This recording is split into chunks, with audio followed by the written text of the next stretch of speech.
AWS クラウドサポートエンジニア、データベースプロファイルチームにご興味を持っていただきありがとうございます。Amazon Web サービスジャパンクラウドサポートエンジニア、立野です。よろしくお願いいたします。この動画では AWS サポートのデータベースプロファイルに関してご紹介させていただければと思います。それではまず最初に、プロファイルについてご説明させていただければと思います。AWS では現時点において200を超えるサービスを提供しています。しかしこれを一人で全部担当するのは困難です。このため AWS サポートではサービスを10のプロファイルに分類し、エンジニアは自分の属するプロファイルのサービスを担当する形になっています。プロファイル間の関係ですが、例えばデータに関係するプロファイルはデータベース、アナリティクス、ビッグデータといった3つのプロファイルにまたがっています。データといっても様々な異なる性質を持ったデータがあり、それぞれ異なるサービスが存在します。AWS サポートでは、主にオンライントランザクション処理リレーショナルデータベースを中心に扱うデータベース、分析用途のデータベースや BI、全文検索を担当するアナリティクス、大規模なデータの処理や機械学習を主に扱うビッグデータの3つに分かれています。この動画では、データベースプロファイルの担当サービスの紹介と、どのようなバックグラウンドを持っている人が活躍しているのか、実際にどういった仕事をしているのかといった点をご紹介します。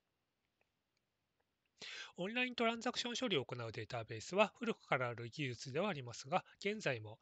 様々な大規模システムの基幹を担っており、またクラウドの様々な機能を取り込みつつ、現在も発展を続けている技術分野です。AWS では MySQL、Postgres といった OSS の DB エンジン、オーロラなどの AWS 独自のメカニズム、Oracle データベースや SQL サーバーといった商用リレーショナルデータベースエンジンのマネージドサービスをご提供差し上げており、またデータベース以降のマネージドサービスであるデータベースマイグレーションサービス、接続管理のマネージドサービスである RDS プロクシー、ドキュメント DB といったリレーショナルモデル以外の DB、機械学習による運用の改善を行う DevOps グル 4RDS など多岐にわたるサービスが存在しています。データベースプロファイルはこういったサービスを担当しています。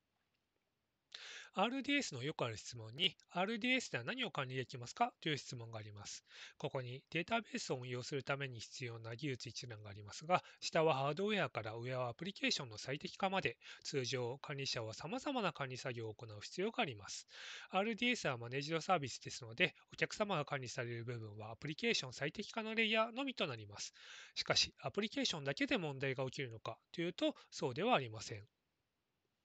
RDS ではお客様が直面する課題として、クエリが遅いといったものからアプリケーションのアーキテクチャ、バックアップやリストアのベストプラクティス、メンテナンスや障害など多岐にわたる場合があり、データベースプロファイルはこういったお客様の課題を解決します。リレーショナルデータベースというと、データベース管理者といった専門職しか関係ないと考えられる方も多いかと思います。しかし、現代におけるリレーショナルデータベースの応用範囲の広さにより、様々なバックグラウンドの技術者にご活躍いただける分野となっています。例えば、現在のデータベースプロファイルのメンバーは、ここに示したような様々なバックグラウンドを持ったメンバーが集まっています。私も前職ではデータベースを利用するミドルウェア関係の仕事に従事していました。なぜこのような様々な分野の経験を積んだメンバーが活躍できるのでしょうか。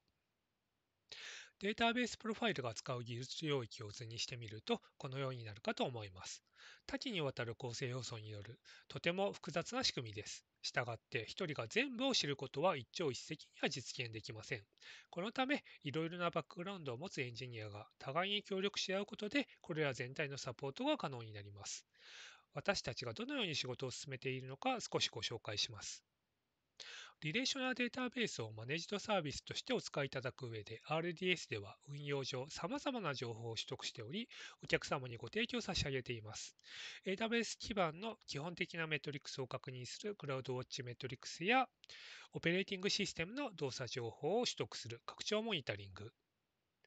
可用性の状況を確認できる RDS イベントや DB ログ、DB エンジンの性能状況をビジュアルで確認できるパフォーマンスインサイトや DB エンジンに直接接続して性能関係のクエリもご実行いただけます。クライアントとの通信は VPC フローログやパケットダンプ、API の通信はクラウドトレイルといったサービスでお客様にてご確認いただけます。しかし、こういった大量の情報をどのように理解すべきか難しい場合、AWS 基盤側の動作に疑問が生じている場合など AWS サポートの出番です。トラブルには様々なものがあります。お客様でご対応いただけるものも数多くありますが、メカニズムが複雑ですので、理解が困難な事象もあります。AWS サポートでは SQL チューニングといったものは OK しておりません。しかし、性能の問題が生じている場合に、どうすれば原因の確認が可能かといったご案内を行っております。IO の性能が低下した場合、原因は多岐にわたります。ネットワークに問題があると思える場合も、実はクライアント側の名前解決部分でエラーになっていたりなど、データベースとは関係ない部分に影響される場合もあります。一つの出来事が回り回って、最終的にレプリケーションの遅れにつながったりなど、ピタゴラスイッチのような出来事も起きたりします。障害対応にも様々な要素があります。RDS ではフェールオーバーによる効果要請が実現可能ですが、アプリケーション側での対応も必要です。他にも様々な効果要請実現のメソッドがあります。また、マネージドサービスそれ自体も AWS の技術を駆使して作られており、お客様の利用されるサービスとともに使用されます。したがって、RDS と AWS サービスの関連性もよくお問い合わせをいただく部分となります。このようにデータベースプロファイルのメンバーがカバーする技術領域はデータベースエンジンそれ自体だけではなく OS やインフラストラクチャー、データベースの管理手法、AWS の技術などなど様々な知識が必要となります。したがってデータベースプロファイルのクラウドサポートエンジニアはまさに IT におけるオールラウンダーを目指す道と言えるかもしれません。データベースプロファイルの仕事はお客様の支援だけにとどまらず、いろいろなものがあります。外部でお話をさせていただいたこともありますので、もしかしたらお聞きいただいたこともあるかもしれません。また、技術サポート業務を極めていくだけではなく、技術を深めていくうちに別のことがやりたくなるかもしれません。